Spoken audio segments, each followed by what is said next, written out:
Hey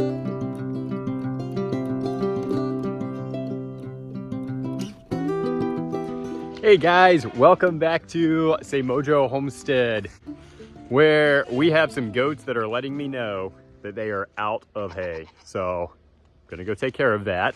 Before we get started, just want to say welcome. If you are new with us, I am glad that you found us.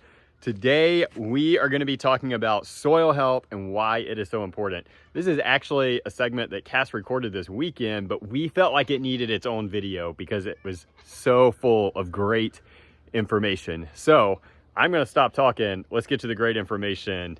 Here she is. One thing that we have done in the past that we're actually going to do differently this year is we are actually not going to till the garden. Typically, we will till in, like last year we had all of the wheat straw down and we tilled that in, did a shallow tilling, but we did till it. And in that process of even a shallow till, we really mess up the symbiotic relationships that are so vital in healthy soil. We spend a lot of time pouring things into our soil and trying to feed our soil and grow healthy food while messing up that process by tilling the soil and bringing that really rich nutrient soil to the surface and it drying out, especially if we don't get it covered. The active tilling breaks up the soil in such a way that it depletes it of its nutrients that is required and those vital relationships that are required for growing really healthy food that doesn't need as much help to grow and produce well. We try to do whatever we can to use what we have to feed our soil, but we really want our soil to just be rich and healthy on its own. Yes, we will still have to feed it. We will still have to tend to it and pour into it, but we don't want to do all that work and then break up the soil and ruin what we did. And then plant a garden and have to fertilize those plants and worry about pests and worry about disease. All those things, they might not be totally eradicated, but they will be a lot less and a lot fewer if you have really healthy soil that's well balanced.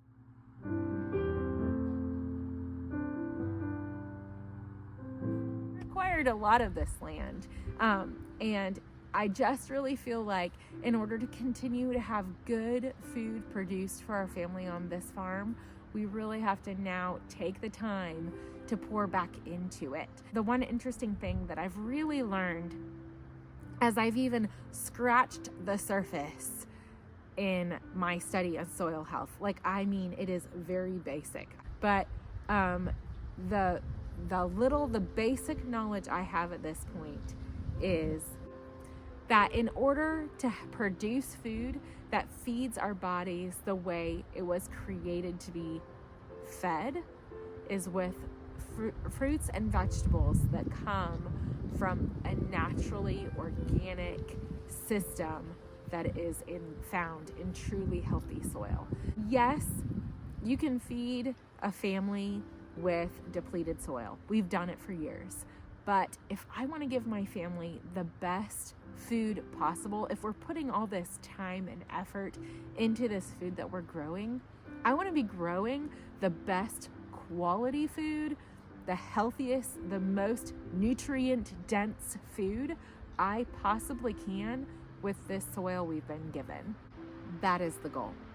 The goal is to really continue to research, learn as much as I can possibly learn so that this soil can be the healthiest it possibly can be.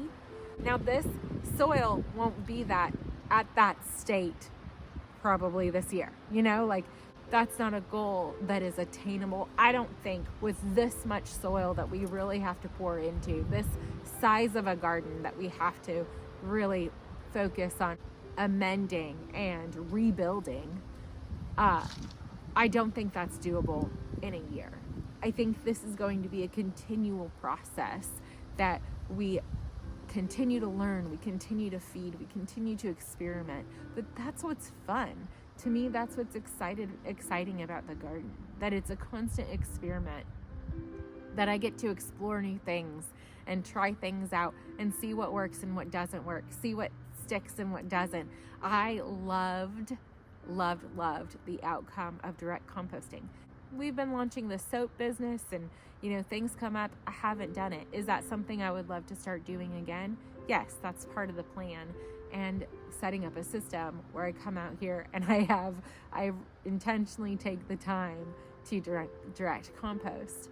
I will tell you that my plan at this point for direct composting, because you do dig, you have to dig the soil up to direct compost, but you're putting nutrients into that soil and you're covering it with the soil you removed, and then you're covering up that soil as well with straw or organic material or cardboard. I don't know if I will long-term direct compost, but for trying to get nutrients back into this soil, what I want to do is direct compost into our walkways. So we have a row system in this garden. You know, we have a lot of worms. Those worms can break down the stuff that I've direct composted in the walkways, and then they'll travel throughout the soil and they'll poop, and those worm castings, in theory, will spread throughout the garden. If you've done worm towers, we did worm towers when we had raised bed gardens at our other house, and that's kind of where I've gotten this idea from. So with worm towers, we bought red worms, we put them in our garden, we had the PVC pipe, and you would put your compost in the top of the PVC pipe, the worms would go into there, and you know, you'd push that food down, the worms would eat it and go throughout your garden, and they would poop all through your garden, and obviously they aerate it. There are lots of benefits to having a lot of worms, but that was the theory behind a worm tower. That's kind of the theory I'm following with the direct composting in the walkways. If I direct compost in the walkways, then that stuff will be broken down. The worms will go in there, they'll eat, they'll break that stuff, help break it down, and then they'll move throughout the garden and they'll poop. So we're gonna try it out. So I hope you guys enjoyed that, found it informative. Like I said at the beginning of this video, if you are new with us, we would love for you to hit subscribe, especially if you found this information helpful. Also, give it a like, and as always, share it with anyone you may know that would appreciate this material. So again, thank you guys so much for joining us. If you have any questions about anything that she talked about, or anything that you want to add to it, feel free to leave it in the comments below. We love interacting with you guys. We value that interaction so much. We also have a Facebook page. If you have not found us over there, we do have one that's just Say Mojo, where we try to post any of the updated soaps that we're making and stuff like that. But we also have a community page called Homesteading from Scratch, where we really just try to focus on building community and providing a place where people can just encourage one another. And so be sure to find us over there, join that community, and have fun sharing your highs and lows. If you don't know, we like to do highs and lows every weekend on these videos, and we also do them as a group over there on that page. So I hope you guys have a great week and be blessed.